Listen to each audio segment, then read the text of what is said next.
Most people move through life believing that the choices they make are entirely their own, that their successes and failures are the direct results of conscious effort, and that freedom means being able to decide at will. But Owen Hermstring points out that this is one of the greatest illusions humanity lives under. Beneath the surface of your conscious mind lies a set of what he calls secret contracts, hidden agreements you never consciously signed, yet they bind you with the same force as a legal document. These contracts are not written on paper. They are etched into the subconscious, and they govern the way you perceive yourself, the way you respond to others, and ultimately the way reality reflects back to you. Hermstring explains that these contracts are not created in adulthood, but in childhood, long before we had the awareness to question them. They are shaped by the words spoken in our homes, the attitudes of our parents, the tone of teachers, the silent expectations of society, and the traumas or rejections we experienced early on. If a child grows up hearing that they are too much, too loud, or undeserving, those words become a silent agreement. I agree to be small, so I am not rejected.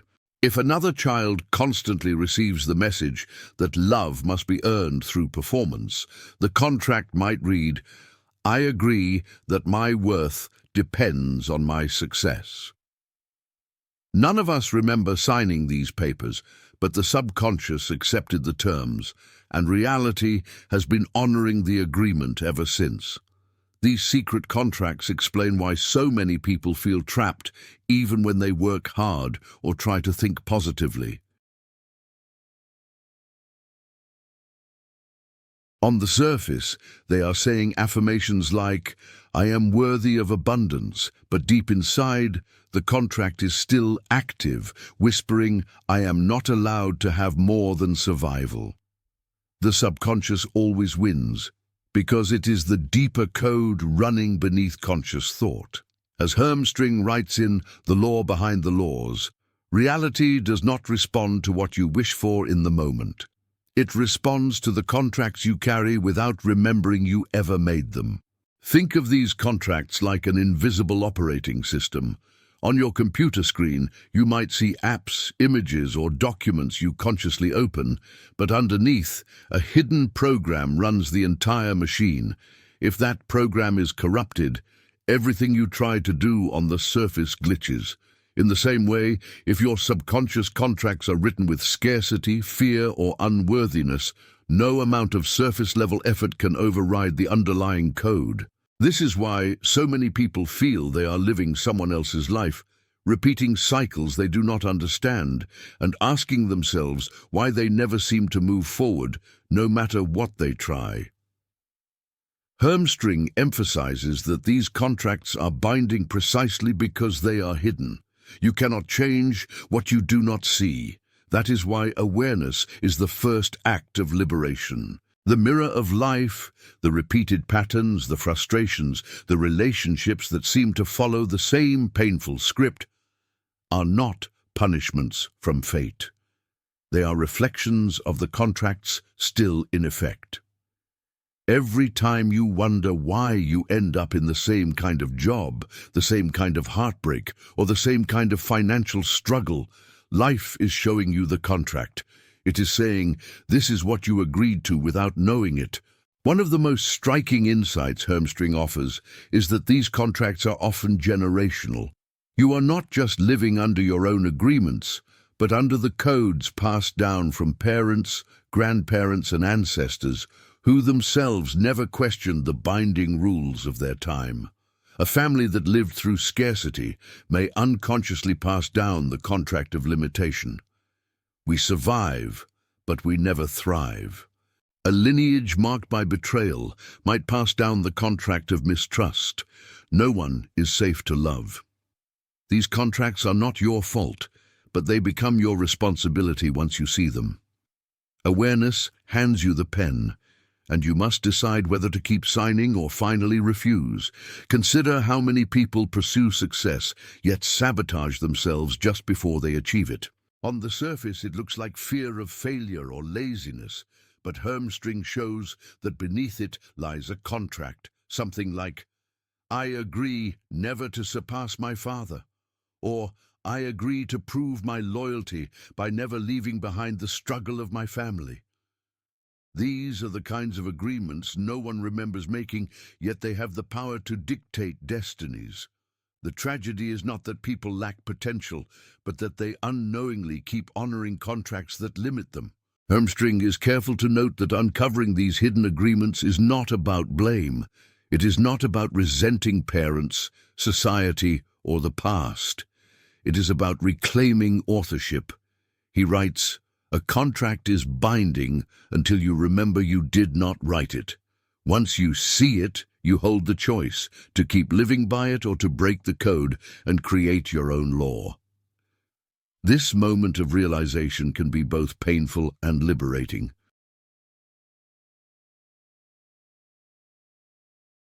Painful because you see how much of your life has been shaped by agreements you never truly wanted. Liberating because you finally understand that you have the authority to renegotiate reality. When you realize you are living under secret contracts, the world begins to look different. Instead of chaos or randomness, you see patterns that make sense. Instead of asking, "Why me?" you ask, "What law is still in effect here?" This shift in perception is the beginning of freedom. You cannot break a contract you don't know exists, but once you see it clearly, you are no longer bound by ignorance. You are free to choose differently. The hidden agreement you never signed may have defined your past, but it does not have to define your future.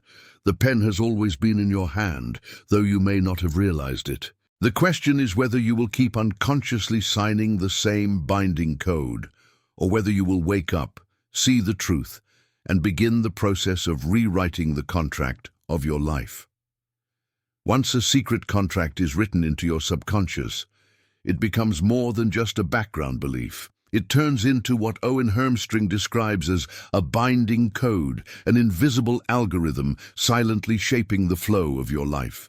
The most unsettling truth about this code is that it does not operate only in the big decisions you consciously agonize over. It influences even the smallest choices, the ones you barely notice.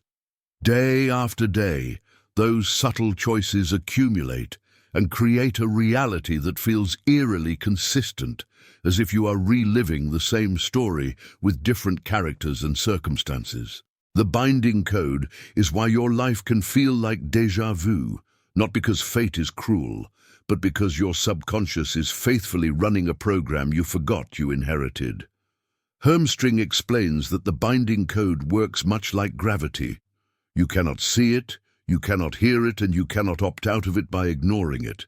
Yet it pulls on every decision, drawing you back toward the terms of the contract you unknowingly agreed to. For example, someone living under the hidden agreement, "I am unworthy of stability," may unconsciously seek out chaos, whether in their finances, relationships, or career. Even when stability is offered, they find ways to sabotage it, because the code insists that stability is not for them. Another person who carries the contract, "I must never outshine others," might deliberately play small, avoid opportunities, or turn down promotions, rationalizing it as humility, when in truth it is obedience to the old binding code. This is why Hermstring insists that positive thinking alone is never enough.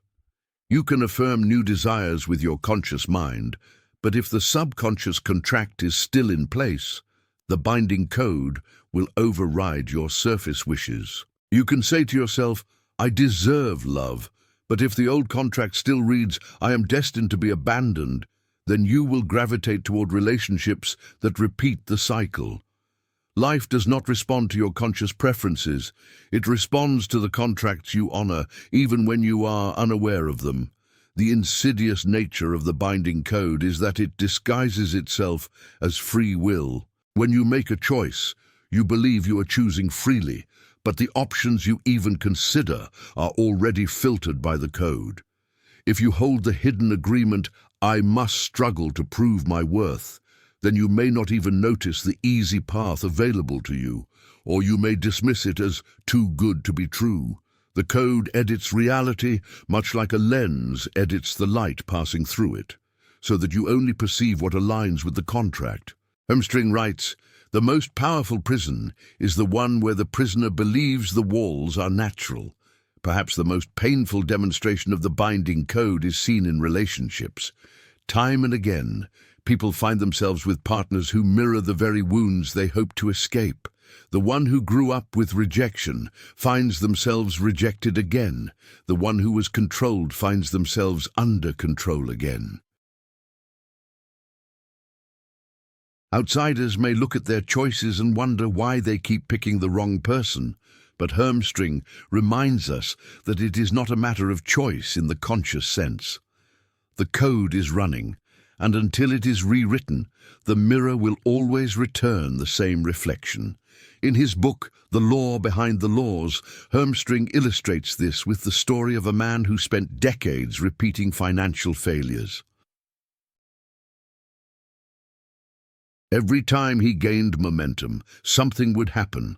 A lost deal, an unexpected bill, a sudden collapse, and he would end up back at zero. When they traced the pattern, the hidden contract was revealed. "I must not surpass the struggles of my father."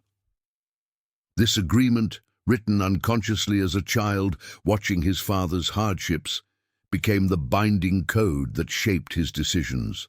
The man believed he was simply unlucky, but in truth his subconscious was ensuring he remained faithful to the contract.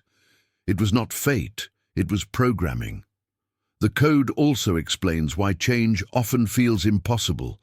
Even when you deliberately choose something new, the binding code quietly pushes you back into the old cycle. It whispers reasons, rationalizations, and excuses that make your decisions seem logical. You convince yourself you are being practical, when in reality you are just staying inside the boundaries of the contract. Hermstring calls this the enforcement clause of the code, the subconscious mechanisms that protect the contract from being broken. Fear, doubt, procrastination, and self-sabotage are not random. They are the enforcers of the hidden agreement. And yet, Hermstring insists, the fact that the code influences every decision is not cause for despair, but for hope. For if the code has such power to shape your life unconsciously, imagine the power of consciously writing a new code.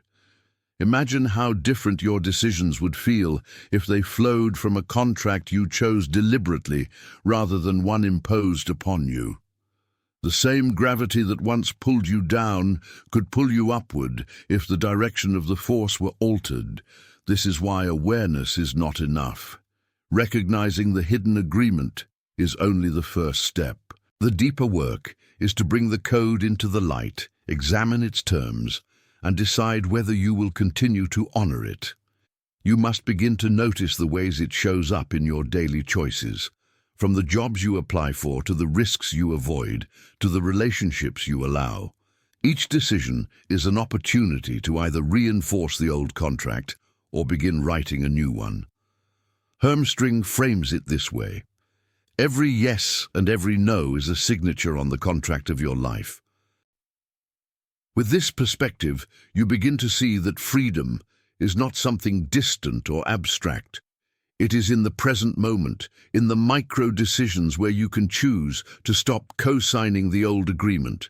Even when fear rises, even when doubt whispers, even when the enforcement clause tries to hold you back, every act of conscious choice is a renegotiation. The binding code shapes every decision until you decide to stop letting it. It is not easy work, but it is possible. The power lies not in resisting the code, but in rewriting it, so that your decisions flow naturally toward the life you desire. When that happens, freedom is not forced, it is embodied, and your reality finally begins to reflect the law you consciously chose. Discovering the hidden agreements that have been shaping your life is both liberating and terrifying. liberating because now you finally see the invisible hands that kept pulling the strings. Terrifying because once you see them, you cannot unsee them. You realize that much of what you thought was fate or coincidence was really obedience to a binding code you never knowingly chose. The temptation at this stage is to fight the code directly, to attempt to smash it with willpower or deny it with aggressive positivity. But as Owen Hermstring explains, breaking the binding code is not about breaking yourself. If you try to destroy it through force, you often end up reinforcing the very law you were trying to escape. Hermstring compares this to quicksand. The more violently you struggle, the deeper you sink. In the same way, when you declare war on the subconscious code, you unconsciously confirm that it still has authority over you. For example, if your hidden contract reads, "I am unworthy of love," and you spend every day angrily proving your worth, what you are really doing is revolving your entire life around the belief that you are unworthy. You are still bound, only in a different form. The goal is not to wrestle with the code, but to renegotiate it. Renegotiation begins with naming the code clearly. Hermstring stresses that the subconscious cannot be shifted by vague gestures. If you do not articulate the exact terms of the contract, the law remains in effect. Naming is an act of power. When you can say, "I see that my life has been governed by the belief that I must struggle to deserve success," you strip the code of its invisibility. The contract that once hid in the dark is now on the table where it can be examined. This is the first step in breaking free, shining light on what was once unseen. Once the contract is named, the next step is what Hermstring calls replacement. This is where you choose a new law to replace the old one. But here again, he warns against the shallow temptation of empty affirmations. Saying, "I am successful on the surface," while still embodying "I must struggle underneath," will not break the code. The subconscious is not moved by words alone. It is convinced by evidence and experience. That is why the replacement law must be chosen carefully and must feel believable enough to begin embodying. Instead of jumping from "I must struggle to deserve success" to "everything comes to me effortlessly," which might feel like a lie to your nervous system, you might replace it with "My worth is not measured by struggle, and I allow myself to succeed with greater ease." This is not about magical thinking, but about incremental truth. The third stage is embodiment. This is where the new law becomes more than an idea and starts to be lived. Hermstring insists that the subconscious rewrites itself not through inspiration, but through repetition. Every time you act in alignment with the new law, you are inscribing it deeper into your inner code. For example, someone who replaces "I am invisible" with "My presence matters" must take small but consistent actions to embody visibility, speaking up in meetings, sharing their opinions, allowing themselves to be seen. Each act of embodiment is a signature on the new contract, and over time, the mirror of reality begins to reflect the change. But Hermstring also reminds us of the importance of gentleness. Breaking the code is not about rejecting yourself for having lived under it for so long. It is about understanding that you were surviving with the tools you had. If you approach the process with self-hatred or impatience, you risk creating a new contract just as binding as the old one. "I must fix myself to be worthy." That too is a trap. True liberation requires compassion. The energy you bring to rewriting the contract is as important as the words themselves. If you bring kindness, patience, and acceptance, the subconscious opens to change much faster than when you bring judgment. Hermstring provides a striking example in his writing. A man carried the hidden contract, "I must not surpass my older brother." For decades, every time he approached success, he sabotaged himself. At first, he tried to fight the contract with rage and rebellion, forcing himself into achievements. But the deeper he pushed, the more his life collapsed, because his energy was still rooted in the agreement. The turning point came when he named the contract, replaced it with, "I am free to live my own path," and began to embody it through choices that reflected independence rather than rivalry. The result was not a violent break, but a graceful release. Success came, and this time it stayed, because it was not built on rebellion, but on authenticity. This illustrates Hermstring's core principle. You cannot break the code by breaking yourself. You must work with the subconscious, not against it. The subconscious is not an enemy, but a loyal servant, faithfully executing the contracts it was given. When you hand it a new contract with consistency and compassion, it will just as faithfully execute the new terms. This is why breaking the code is not about erasing your past, but about rewriting your future with awareness. The final stage of breaking the code is integration. This is when the new law becomes so natural that you no longer need to think about it. You no longer catch yourself reverting to the old agreement because it has dissolved. At this point, the mirror of life begins to change in undeniable ways. People treat you differently. Opportunities open. Cycles that once repeated stop repeating. It feels almost magical, but Hermstring insists it is nothing mystical at all. It is simply the law of life, responding to the new contract you have consistently embodied. Breaking the binding code without breaking yourself is ultimately about remembering that you are not the contract. You are the one who can write, rewrite, and choose again. Reality has always been reflecting your agreements, but it was never holding you hostage. It was waiting for you to remember your authorship. And once you do, the code no longer controls you. You control it. The moment you break the hidden agreements that once ruled your life is not marked by fireworks or dramatic revelation. It is subtler, quieter, and infinitely more powerful. It feels like breathing freely for the first time. It feels like looking at the same world you have always known, but realizing the chains that kept you bound are gone. This is what Owen Hermstring describes as reclaiming reality as your own. You stop living under the binding code of secret contracts, and you begin living from the conscious laws you deliberately choose. For the first time, life becomes yours. Reclaiming reality does not mean that life suddenly becomes easy or that challenges disappear. Instead, it means that challenges no longer feel like punishments and setbacks no longer serve as proof of old beliefs. You understand that reality is not an enemy, but a mirror. It reflects the law you hold within yourself. When you live by contracts imposed upon you without consent, that mirror can feel harsh and unfair. But once you rewrite the code, the mirror reflects something entirely different: freedom, alignment, and authorship. Hermstring is careful to explain that reclaiming reality is not a one-time act, but an ongoing practice.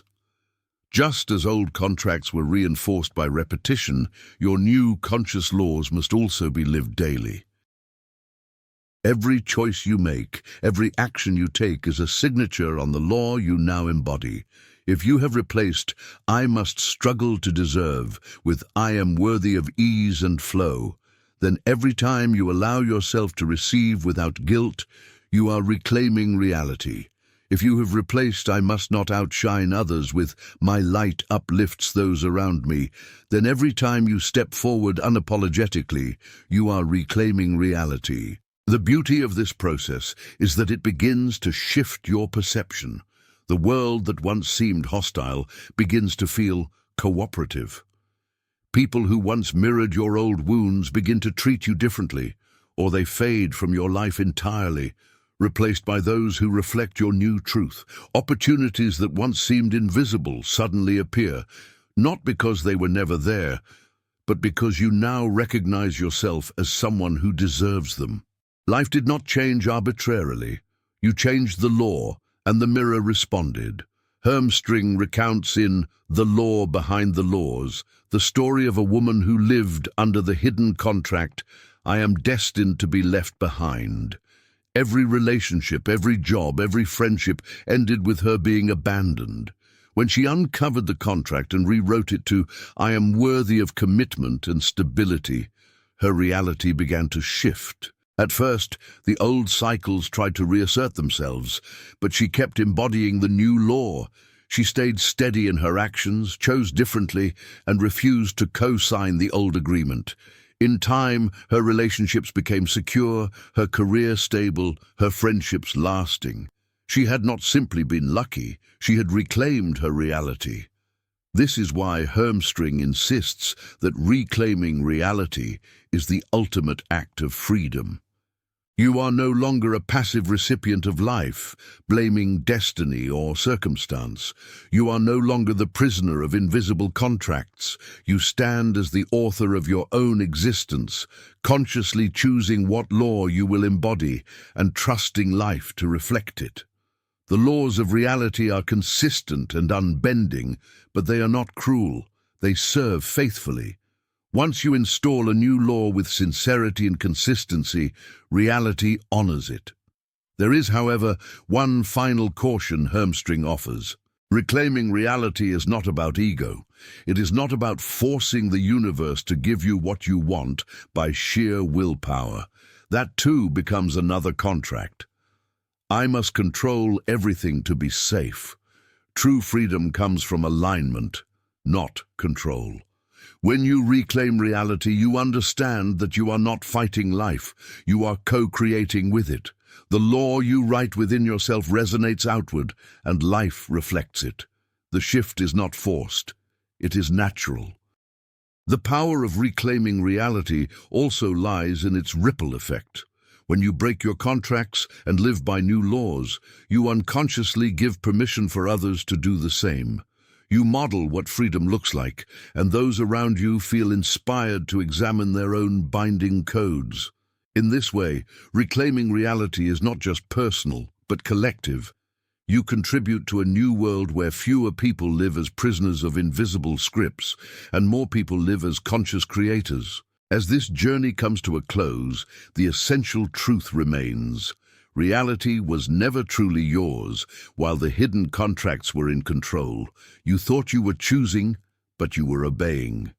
You thought you were free, but you were bound. Now, with awareness, compassion, and consistent embodiment, you can tear up those old agreements and write new ones. You can reclaim reality not as a dream, not as a distant hope, but as a lived truth. And so the mirror waits once more. It does not judge, it does not resist, it simply reflects. The question is, what contract will you hand it today?